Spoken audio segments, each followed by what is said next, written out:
Good morning sir. My name is Mahita. Actually మనం stage మీదకి వెళ్ళాక మనం వే ఆఫ్ టాకింగ్ ఎలా ఉండాలి, మన బిహేవింగ్ కానీ మనం అనుకున్న టాపిక్ ఎలా స్టార్ట్ చేయాలి, ఎలా ఎండ్ చేయాలి? ఎప్పుడైనా డయాస్ మీదకి వెళ్ళి మీరు మాట్లాడుతున్నప్పుడు ముందుగా any topic you take available టైంని బేస్గా చేసుకొని ప్రతి ఒక మినిమం 2-3 మినిట్స్ స్పీచ్ ఉందనుకోండి, 2-3 మినిట్స్ మాట్లాడమన్నారనుకోండి, ప్రతి స్పీచ్లో ముందు ఓపెనింగ్ పెట్టుకోండి.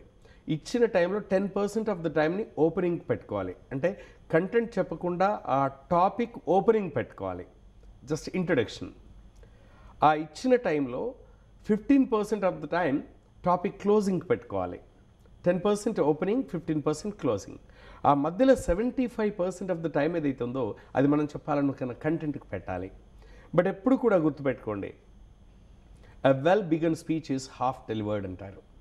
సరిగ్గా స్పీచ్ మొదలెడితే సగం speech ఇచ్చినట్టేనట.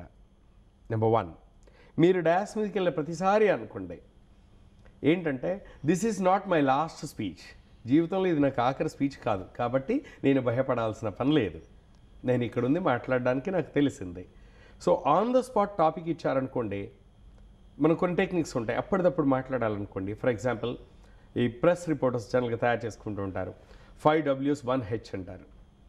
What, why, where, when and who, అలాగే how.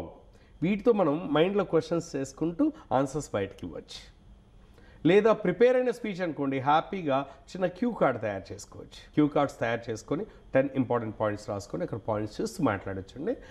This matter of preparation.